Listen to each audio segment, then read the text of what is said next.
Hello, Dallas. Thank you so much. Thank you, everybody. Please have a seat. Have a seat.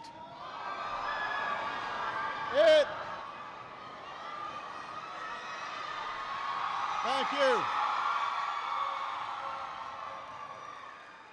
Well, it's good to be back in Texas.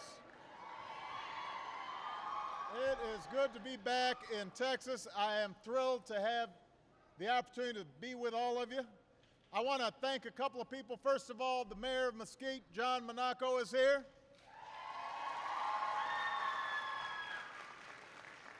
And the mayor of Dallas, Mike Rawlings, is in the house. And I want to thank the former mayor of Dallas, who I stole from you to be one of the best trade representatives this country's ever had, my dear friend, Ron Kirk's in the house.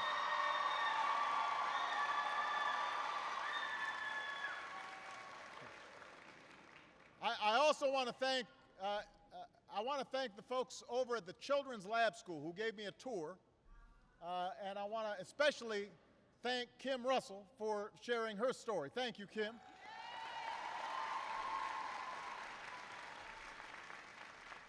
Now, teachers like Kim are why I came here today.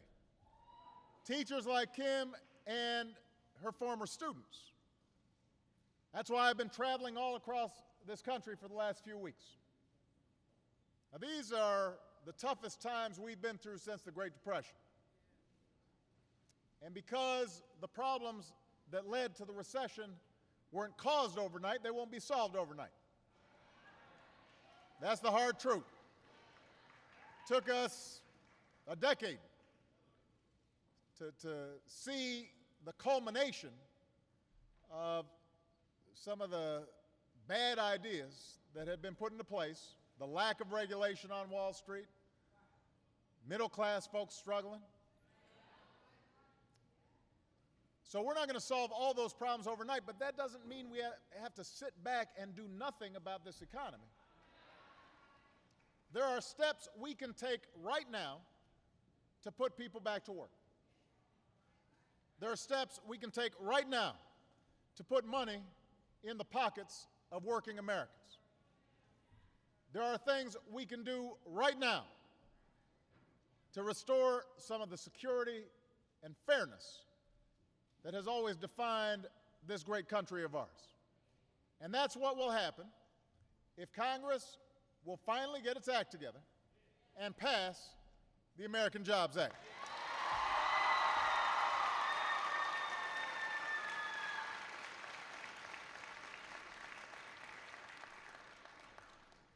It has now been 3 weeks since I sent this bill to Congress.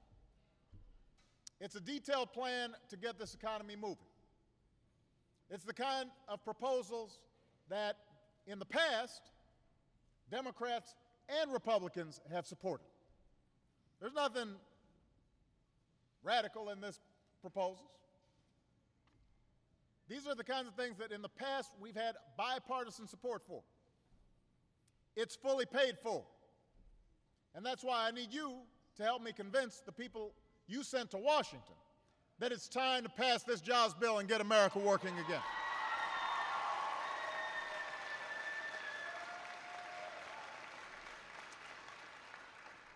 Now, you just heard Kim's story. There are teachers and educators like Kim all over the country. I met a first grade teacher from Minnesota at the White House who was laid off after having been named the Teacher of the Year in her school district. Her peers, students, determined she was the best teacher in her school district. She got laid off. There's a teacher over in Grand Prairie, Texas, who actually chose to resign in order to protect the job of a single mom who also taught at the school. Think about that. Here in Dallas, all across the state of Texas, you've seen too many teachers lose their jobs because of budget cuts. And thousands more could be at risk in the coming year. Now understand, this doesn't just hurt these teachers. It doesn't just hurt them and their families. It hurts our children. It undermines our future as a nation. If you've got Kim, an AP teacher, not in the classroom, those kids aren't going to have the same opportunities. And I want everybody to understand that what is at stake is nothing less than our ability to compete in this 21st century economy. I told the story a while back. I was visiting South Korea and had lunch with the president there. And I asked the president, I said, what's your biggest challenge right now? He said, well, my biggest challenge is our parents are way too demanding. He said they want their kid to learn English when they're in first grade. So in addition to all the science and all the math classes, I'm now having to ship in teachers from outside the country just to teach our kids English, starting in elementary school. This is what the president of South Korea said. They can't hire teachers fast enough. They call them nation builders. That's what they call teachers in Korea, nation builders, because they know that educating their children is the best way to make sure their economy is growing, make sure that good jobs are locating there, making sure they've got the scientists, the engineers, and the technicians who can build things and ship them all around the world. That's what he understands. And the whole country supports him. Here in America, we're laying off teachers in droves. It makes no sense. It has to stop. It has to stop.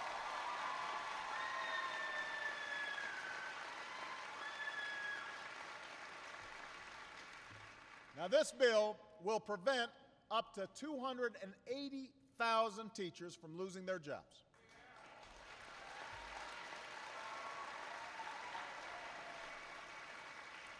This bill will support almost 40,000 jobs right here in the great state of Texas.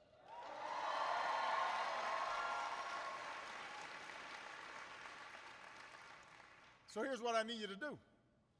Tell Congress to pass this bill and put teachers back in the classroom where they belong. It's not just teachers. Tell Congress to pass the American Jobs Act, and there also will be funding to save the jobs of firefighters and police officers and first responders who risk their lives to keep us safe. That's what happens if they pass this bill.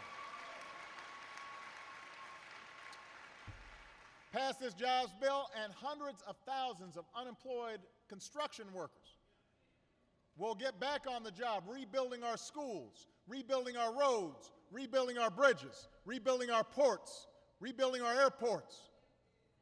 You know, the other day I visited a busy bridge in Ohio. Actually, it's between Ohio and Kentucky. Speaker Boehner, he's from Ohio. Republican leader McConnell's from Kentucky.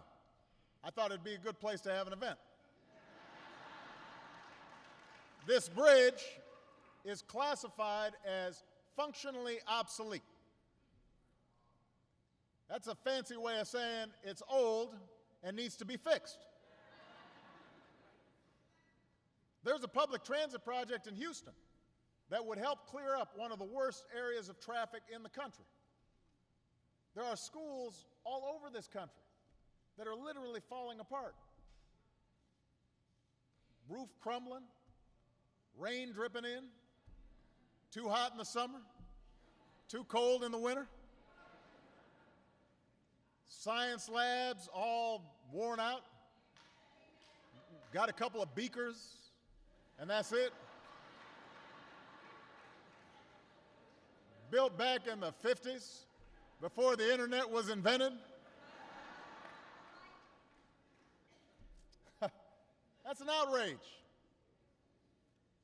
Understand, America became an economic superpower in part because we had the best infrastructure. We built the Transcontinental Railroad, the interstate highway system, the Hoover Dam, Grand Central Station. How can we sit back? And now we're seeing China build better airports than us. Europe build better railroads than us. Korea, more broadband access than us.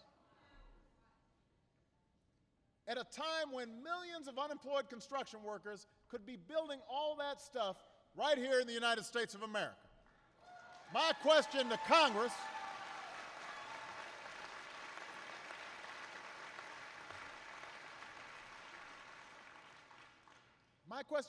is, what are you waiting for? The work's there to be done. There are workers ready to do it. Contractors, they're begging for work. They'll come in on time, under budget. Interest rates have never been lower. It is time for us to put those folks back to work. It's time for them to pass the American Jobs Act. Pass this bill.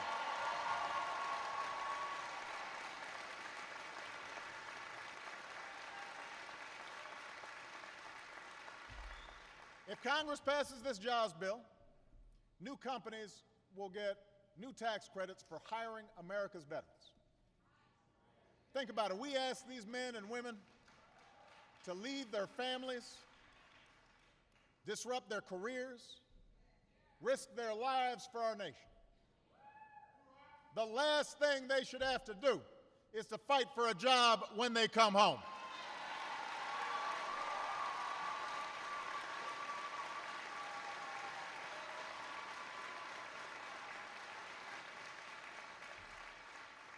Tell Congress to pass this bill so we can help the people who create most of the new jobs in this country, America's small businesses. You know, folks in the other party, they like to talk a good game about helping America's job creators. Let's help America's jobs creators. Okay, let's do that. This jobs bill provides tax cuts for nearly every small business in America. If you hire new employees or raise your workers' wages, you get an extra tax cut. So my message to Congress is, don't just talk about helping job creators, actually help some job creators by passing this bill.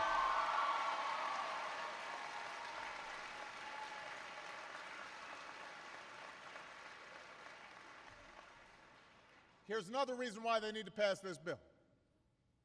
On January 1st, if nothing's done, everybody here is going to get a tax hike.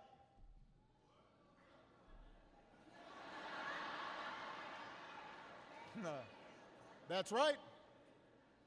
See, back in December, I got an agreement with the Republicans to lower the payroll tax so that there'd be more money in folks' pockets and we could protect ourselves against recession.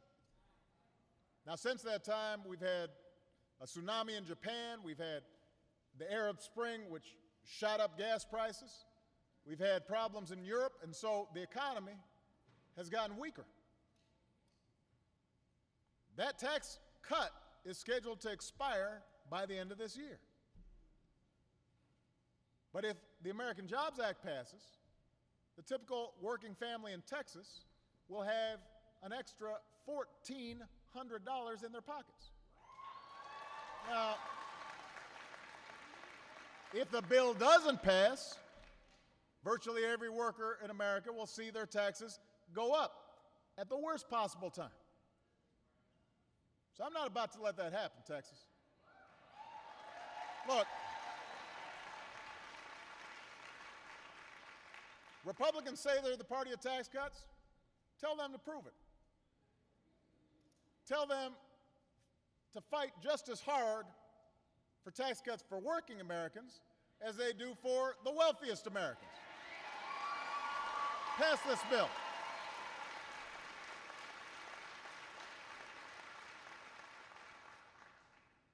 Now, what you'll hear from some of these folks is, well, we're not going to support any new spending that's not paid for. All right, I agree with that. I think that's important. So I laid out a plan to pay for the American Jobs Act and then some.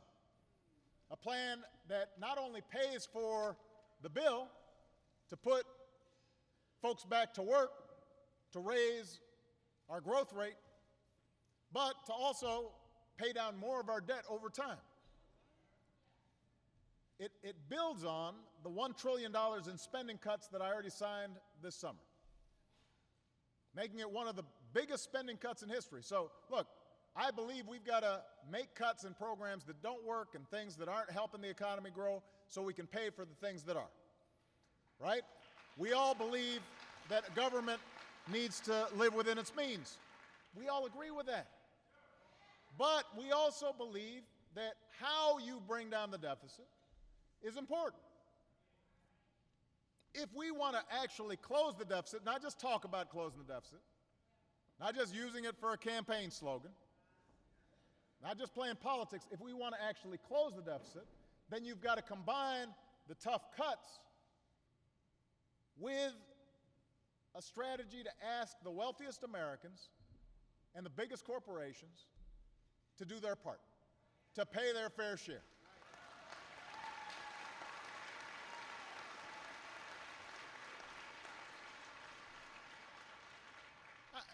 Look, I'm not telling you anything you don't know. Do you really think the tax code is written for you?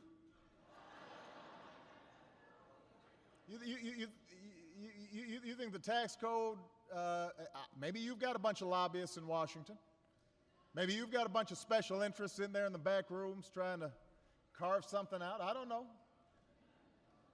But most folks don't.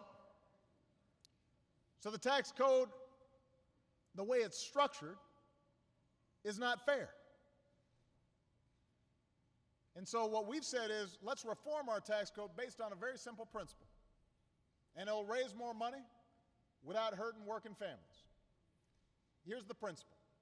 Middle-class families, working families, should not pay higher tax rates than millionaires or billionaires. All right?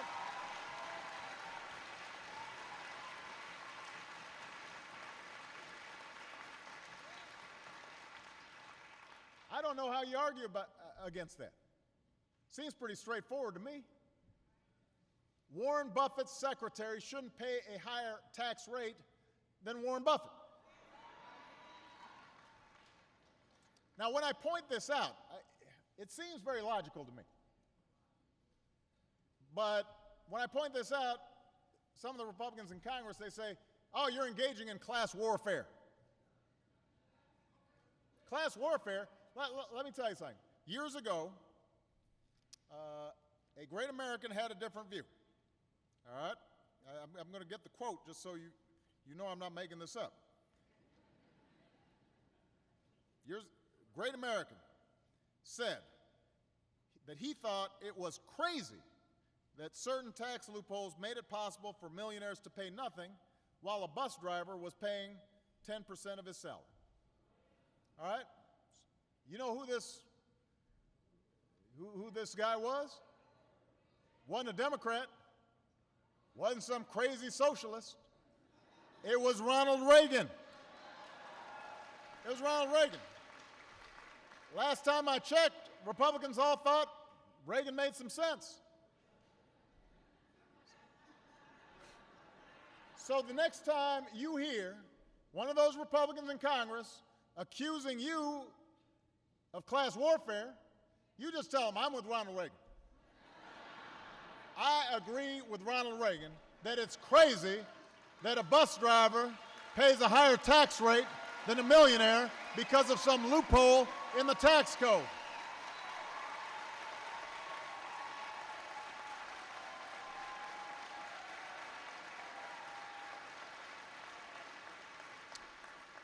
And by the way, I don't mind being called a warrior for the working class. You guys need somebody fighting for you.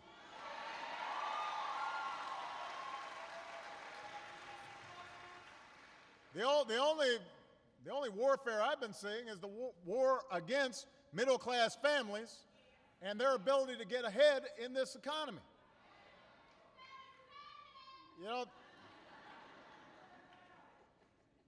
and let me make one last point, because you'll hear this argument made. This is not about trying to punish success. This is the land of opportunity. And what's great about our country is our belief that anybody can succeed. You've got a good idea? Go out there and start a new business. You've got a great product. You invented something. I hope you make millions of dollars. And we want to see more Steve Jobs and more Bill Gates creating value, creating jobs. That's great. Your current mayor did great work in the private sector, creating jobs, creating value. That's important.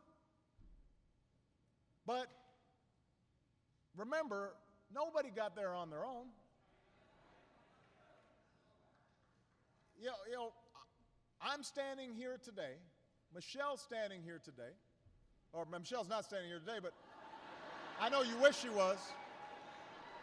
I'm standing here today. Michelle, we always remind ourselves the reason we've had this extraordinary opportunity is because somewhere along the line, some teacher helped us. Somewhere along the line, we got a student loan. We lived in a country that could move products and services everywhere. We lived in a country where if there's a fire, somebody comes and puts out the fire. If you're burglarized, somebody's coming to try to solve the crime. I'm sure the mayor of Dallas feels the same way. We're here because somebody laid the foundation for success. So the question is, are we going to maintain that foundation and strengthen that foundation for the next generation? And this is all about priorities. This is about choices. If we want to actually lower the deficit and put people back to work, if we want to invest in our future, if we want to have the best science, the best technology, the best research, if we want to continue to be inventing new drugs to solve cancer and making sure that the new cars of the future that are running on electricity are made here in America, if we want to do all those things, then the money's got to come from somewhere. I wish I could do it all for free. I wish I could say to all of you, you don't have to pay any taxes, and companies can keep all their stuff, and rich people don't have to do anything, and somehow it all worked out. But you know what? We tried it, and it didn't work. So now you've got a choice. Would you rather keep tax loopholes for big corporations that don't need it? Or would you rather put construction workers back to work rebuilding our schools and our roads and our bridges?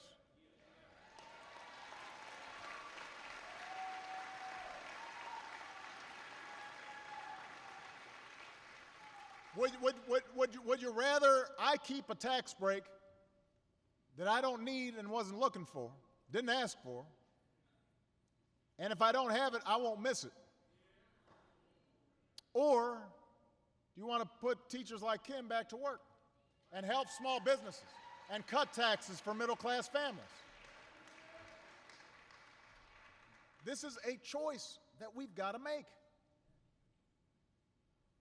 And I believe, and I think you believe, it's time we build an economy that creates good, solid, middle-class jobs in this country. It's time to build an economy that values that honors the values of hard work and responsibility. It's time for us to build an economy that lasts. That's not just based on speculation and financial shenanigans, but rather is based on us making stuff and selling things to other people around the world instead of just importing from all around the world. That's the America I believe in. That's the America you believe in. And Dallas, that starts now. That starts with your help. Yesterday the Republican Majority Leader in Congress, Eric Cantor, said that right now he won't even let this jobs bill have a vote in the House of Representatives. This is what he said. Won't even let it be debated. Won't even give it a chance to be debated on the floor of the House of Representatives. Think about that. I mean, what's the problem? Do they not have the time? They just had a week off. Is it inconvenient? Look, I'd like Mr. Cantor to come down here to Dallas and explain what exactly in this jobs bill does he not believe in? What exactly is he opposed to? Does he not believe in rebuilding America's roads and bridges? Does he not believe in tax breaks for small businesses or efforts to help our veterans? Mr. Cantor should come down to Dallas and look Kim Russell in the eye and tell her why she doesn't deserve to be back in the classroom doing what she loves, helping our kids. Come tell her students why they don't deserve to have their teacher back. Come tell Dallas construction workers why they should be sitting idle instead of out there on the job. Tell small business owners and workers in this community why you'd rather defend tax breaks for folks who don't need them, for millionaires, rather than tax cuts for middle-class families. And if you won't do that, at least put this jobs bill up for a vote so that the entire country knows exactly where members of Congress stand.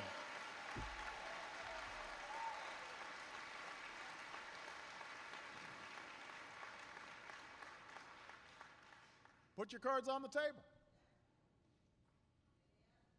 I realize that some Republicans in Washington are resistant, partly because I proposed it.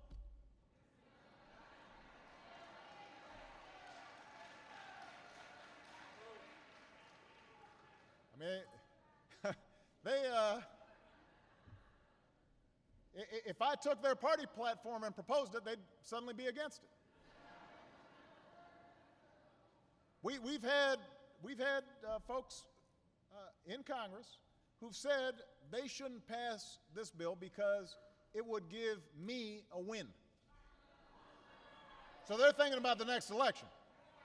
They're not thinking about folks who are hurting right now. They're thinking, well, how's that going to play in the next election? Give me a win. Give me a break. That's why folks are fed up with Washington. This isn't about giving me a win. This isn't about giving Democrats or Republicans a win. This is about giving people who are hurting a win.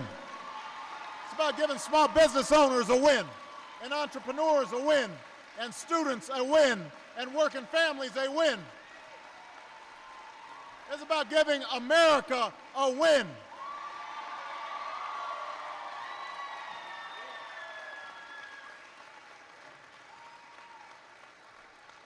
Dallas, the next election is 13 months away. The American people don't have the luxury of waiting 13 months. A lot of folks are living week to week. Some are living paycheck to paycheck. Some folks are living day to day. They need action on jobs, and they need it now. They want Congress to do what they were elected to do. They want Congress to do their job. Do your job, Congress. I need you all to lift up your voice, not just here in Dallas, but anyone watching, anyone listening, everybody following online. I need you to call and tweet and fax and visit and email your congressperson and tell them the time for gridlock and games is over. The time for action is now. Tell them if you want to create jobs, pass this bill. If you want to put teachers back in the classroom, pass this bill.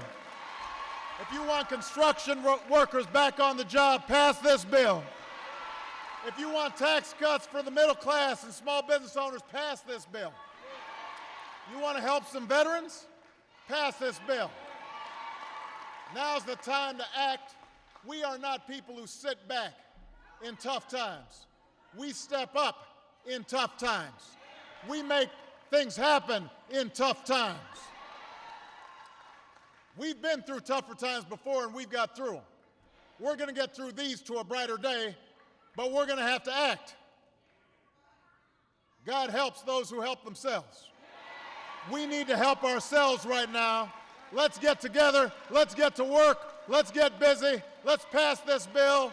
Let's make sure that we are shaping a destiny for our children that we are proud of, and let's remind the entire world why the United States of America is the greatest nation on the planet. God bless you.